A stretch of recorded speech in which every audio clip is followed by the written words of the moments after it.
Hello and welcome back to another video. We're going to be looking at Intel in this video, and it comes just as billionaire activist investor Dan Loeb has confirmed he's purchased a stake of almost $1 billion in the company through his hedge fund Third Point. Third Point very recently issued a letter to the chairman of Intel urging that they explore strategic alternatives in their business as market share continues to deteriorate. He claims Intel have been losing out to competitors such as Taiwan Semiconductor, Samsung and AMD, and been asleep at the wheel whilst their talented chip designers have fled due to being demoralised by the status quo of the company. Loeb has said their most urgent task was addressing this human capital management issue, as a successful chip maker should have a leadership team full of engineers, not dominated by finance experts. Intel shares rose about 5% just after reports that the letter had surfaced. We're going to listen to a short clip from CNBC breaking down the contents of the letter, as they've received a copy sent by Loeb, and it's not been made available to the general public yet. Now to Intel, seeing a spike midday after hedge fund Third Point called for big changes at the company. Leslie Picker's got the story for us. Hey, Leslie. Hey, Wolf. Those changes include urging Intel to hire a banker to advise on strategic alternatives, including whether the company should remain an integrated device manufacturer and whether it needs to divest some of its assets. In a sharply worded letter obtained by CNBC, Third Point's Dan Loeb criticizes Intel's, quote, loss of manufacturing leadership as well as its lagging position among competitors.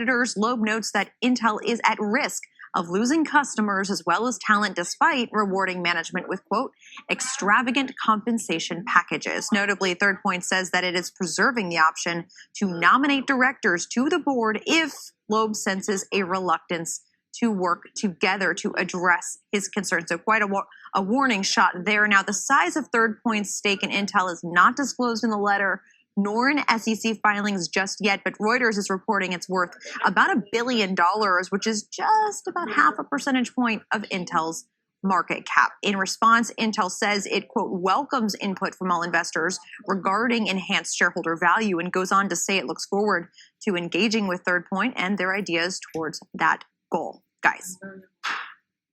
So Leslie, about $1 billion based on the Reuters report in terms of size in investment. Do we know about the timing when they got in? I mean, clearly Intel's been a significant underperformer, certainly relative to its own sector that's been very strong.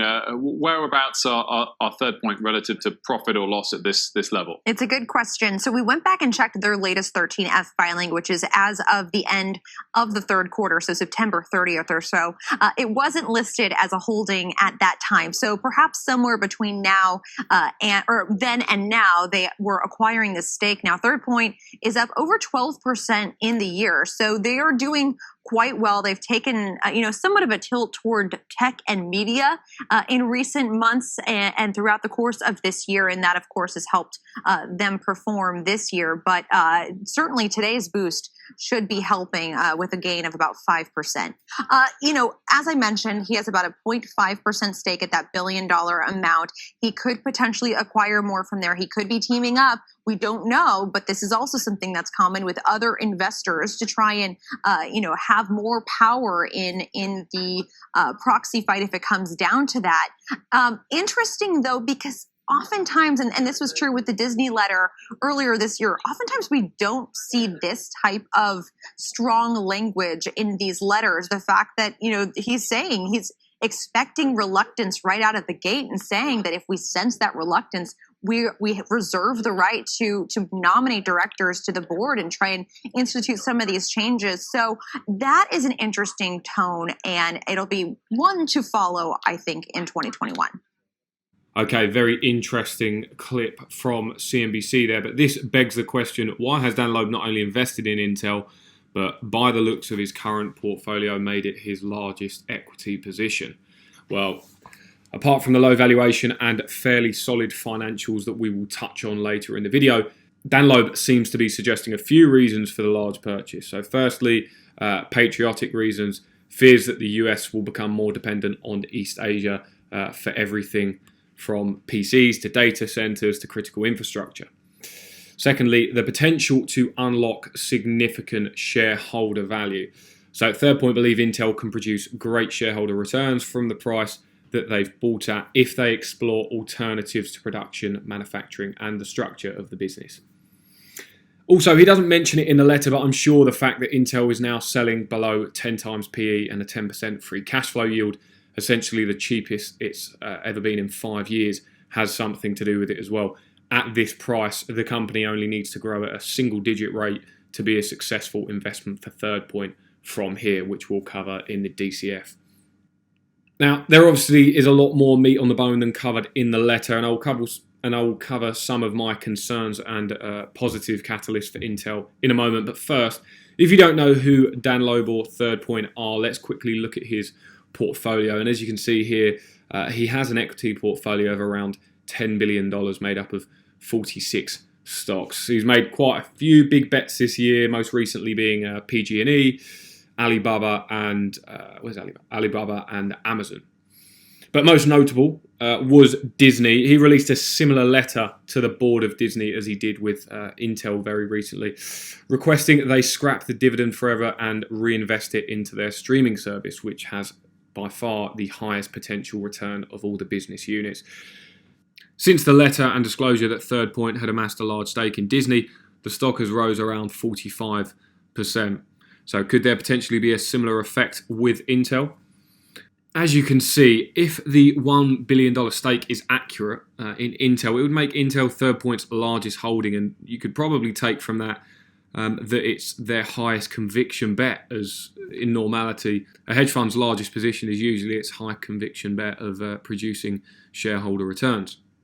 However, activism doesn't always work out for the best. Just because Dan Loeb has purchased a large position of Intel doesn't mean that it's going to produce good returns for the retail investor or any investor. There have been many times where activist investors such as Loeb have purchased a large stake of the company and tried to force changes that have either not worked or just been ignored by the board. So I'm going to show you my valuation for Intel, but first of all, I will discuss some of the catalysts for growth that I see that Dan Loeb might have seen, but also I'm going to address my concerns. Firstly, here are my concerns for the foreseeable future. So Intel has a track record of delivering bad news to shareholders, which has caused volatility in the stock over recent times. Also, Intel continues to lose market share from highly capable competition such as Taiwan Semiconductor, Samsung, and AMD. Next, I believe Intel will struggle to completely dislodge itself from internal manufacturing given the complexities involved, which is essentially what Third Point is proposing. Next, uncertainty as to what gross margins would be if manufacturing is to be outsourced. It's really hard to say exactly what the effect on margins will be if they are to outsource. We just know there will be some effect on the gross margins, not necessarily the bottom line earnings. Next, which is probably the biggest scare, when you put it in real terms, the stock could end up like an IBM if no changes are made and they continue to underperform and lose market share. As you can see, I've got a graph there of IBM's 10-year return. Doesn't look very pretty. So there are probably some other risks and concerns that you could fit in here, but these really are the main ones that I could think of and the main ones in my head when I think about investing in Intel or not. Now, here are the catalysts for enhanced performance that I see. There are quite a lot, I have to say. I wouldn't take that as a reason to invest, but there are quite a lot of catalysts that could happen. Apart from the fundamentals and financial engineering, though, it is a lot of unknown. So firstly, Intel is consistently free cash flow generative with double-digit free cash flow growth in the past 5 years, which is a positive and should attract a certain type of investor. Next, one of the biggest catalysts for growth, in my opinion, the $10 billion buyback scheme recently announced this year, representing around 5% of its total market cap, meaning it has the potential to reduce shares outstanding by around 3 to 5% each year going forward, even if the market cap lifts slightly. Next, safe dividend yield of 2.8%, and it's a very safe dividend yield, very much covered by their earnings. Not bad in a negative to flat interest rate environment, and will attract, income investors to the stock. Next, the stock is the cheapest it has been for over 6 years when measured on a PE or free cash flow yield basis. This means a slight market multiple expansion when people stop getting less better. When people get a little less bearish with Intel, will lift the stock price significantly. Next, the stock has been crying out for an activist investor to put pressure on the board to start performing and make necessary changes to the business. So this Third Point news will be welcomed news for a lot of investors, I can imagine. Now, the other two parts are very unknown catalysts, but they are, they can be considered as catalysts for growth. Firstly, Intel has lots of segments of the business that do not contribute to the core operations and could be classed as other smaller bets. These investments together make up quite a significant amount of value, and these could be sold and the incomings could be returned to shareholders, which is one of the other things that Third Point is trying to get Intel to do. Shifting from a PC-focused business to a data center-focused business, which is a high-growth sector, includes things like AI and autonomous driving. Again, like I say, those last two things very much unknown, but on the top half, we've got some fundamentals which I think can definitely lift the stock in the medium to long term. Okay, so just before I show you my valuation of Intel, I just want to cover what I am looking for in a value stock like Intel if I am to think about investing. Usually the low PE valuations are justified, but if all the boxes are ticked, then we could potentially have a great investment on our hands. So first is the potential to grow top line even by single digits. So stagnated top line is, or even declining top line, is not well received in the market and usually leads to an IBM type performance in the stock. Second, consistently free cash flow generative, a free cash flow yield of over 7.5%. This cash can be returned to shareholders or reinvested for growth. So it's just important that they have it, and it usually provides some catalysts for growth into the future. Third, well priced using our methods, PE, EV to EBITDA or free cash flow yield. Fourth, catalysts that will lift the stock over time, so buybacks, new products or competitive advantage. And then fifth, consistent high returns on invested capital. So as we get into the valuation, let's just keep these 5 things in mind and we'll check off as we go.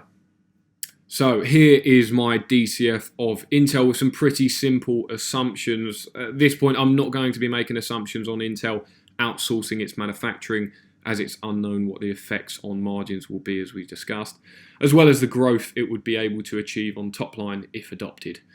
Also, the effects of divesting assets to return more cash to shareholders I have left out of my assumptions as well. But based on the assumptions I've provided, I believe we're leaving these 2 catalysts as just bonuses if they do happen. So just to summarise my assumptions, I have top line growing at 5% over the period. This is a conservative estimate for a company in a relatively high growth sector. All earnings margins have been kept at the averages they've achieved over the past 3 to 5 years, as you can see here. Free cash flow is being calculated as a percentage of net income using the 5-year average. As I've covered in previous videos, with a mature company that has stable margins, this is the best method to use. And for my terminal value, I'm taking an average of the historic PE, free cash flow yield, and EV to EBITDA multiples, as you can see down here.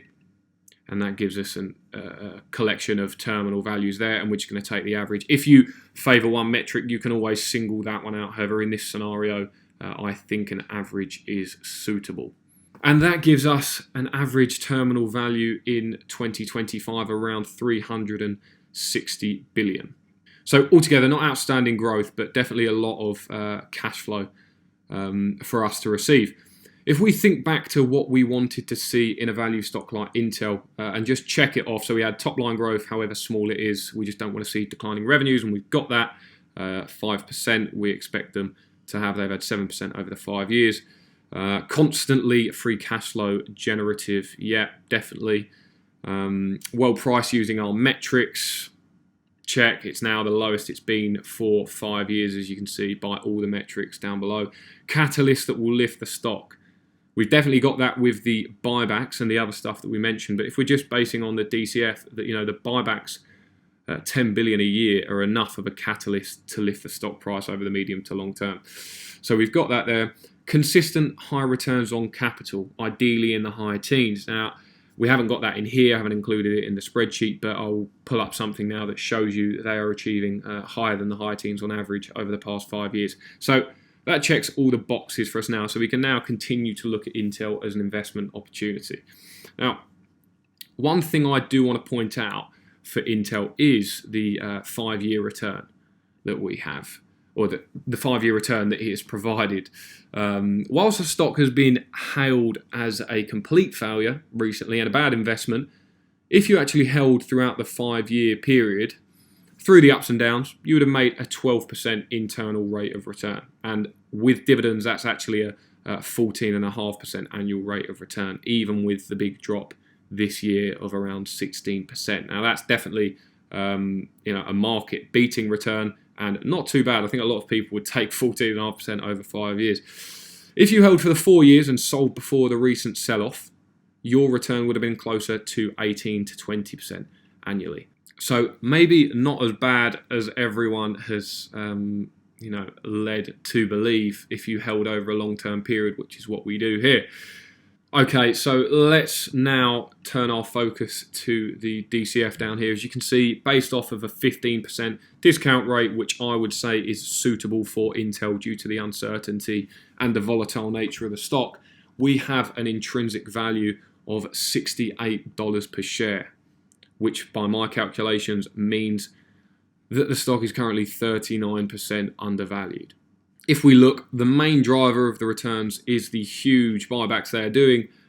We've got shares decreasing at 3.5% per year. I mean, it could be 5%, as high as 5% if the stock price stays flat, but it's likely the stock price will lift, especially on these assumptions. So we've gone with 3.5% reducing over the period, which is quite a significant amount, but they can definitely do it if they keep this scheme. Of course, the constant free cash flow and 5% top line growth and 5% growth in earnings produces some value, but as you can see, the free cash flow and earnings per share lift significantly compared to just the general free cash flow and earnings. We have almost, in free cash flow per share, almost a double from 2020's number all the way to 2025 due to the shares outstanding falling quite significantly. Now, I just want to show you this, as this is one of the main drivers. If we say reduce this to 2.5%, for whatever reason, the stock price lifts by quite a bit, which would work out in our favour, and they can only buy back 2.5% of the shares outstanding on an annual basis, we still have a share price of $64 and undervalued by 32% at this point. You know, if we're being really bullish and say it can get up to 4% or 4.5%, or sorry, 4%, 4.5% would be quite unrealistic. We get up to $70 per share, saying it's 43% undervalued. So this buyback scheme is definitely a big catalyst for the stock price going into the future. Obviously, if you wanted to apply a margin of safety, a 25% margin of safety, which might be suitable for a stock like Intel, would still get you to a buy price of $51 per share. So you're still in that undervalued range currently. Okay, I want to now turn your attention to the IRR calculation. So as we've covered before, the value of an investment is the cash flows that can be made available for distribution or reinvestment in the business over the holding period. The reason for that is, as investors, we can either receive it as dividend, buybacks, or it can be reinvested for growth into the business. Here we have 3 scenarios for a 5-year investment in Intel. So a base case which mirrors our DCF that we just covered. A bearish case where growth is still 5%, but the market continues to price Intel at historical lows for PE and free cash flow yield. And down here, we've got a worst case where Intel doesn't manage to grow free cash flow or earnings per share at all, which is very unlikely given the $10 billion share buybacks. In this case, Intel's actual free cash flow would have to decline by 3 to 5% each year for them not to get any free cash flow per share growth. And the market also prices Intel at a single-digit PE of around 7 times, even lower than that of IBM. So it's a very bearish case there. So as you can see, we don't have a bad distribution of scenarios. The worst case being 11% IRR and the best case being around a 30% IRR. Should the market multiple expand slightly over time and earnings grow at 5% as we had in our valuation model there. So what that's telling us is this: DCF calculation here, if we were to buy at this price and this scenario worked out, you could get about a 31% return over the next 5 years by buying Intel. So definitely something to think about. Okay, wrapping this up now. There are a lot of areas we haven't covered in this video to do with Intel's future, like its competition, the long-term economics of the total addressable market, etc., which are very, very important areas to cover. But I would suggest looking into those factors if you want to make a more accurate assumption on Intel's future.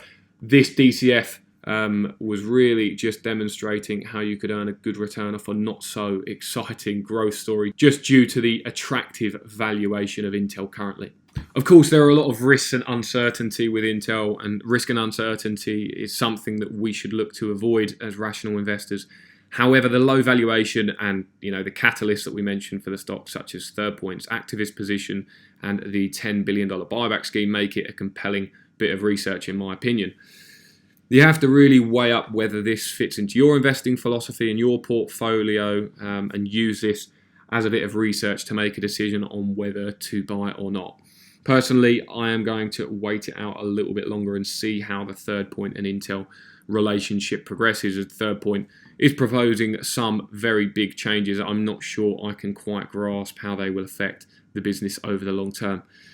Anyway, I hope you enjoyed the video. Let me know in the comments below what you think of Intel. Anyway, I will make this spreadsheet available as a link in the description as always, so you can have a play around with it yourself and see some of the calculations that are in there. Hope you enjoyed the video. Let me know in the comments below what you think of Intel and Dan Loeb taking a $1 billion position. Are you looking to buy Intel, or do you think it's too much of an uncertain bet? It's definitely something to keep an eye on. But if you enjoyed it, please like the video, subscribe for more stock analysis and valuations coming soon. And until next time, good luck with your investments.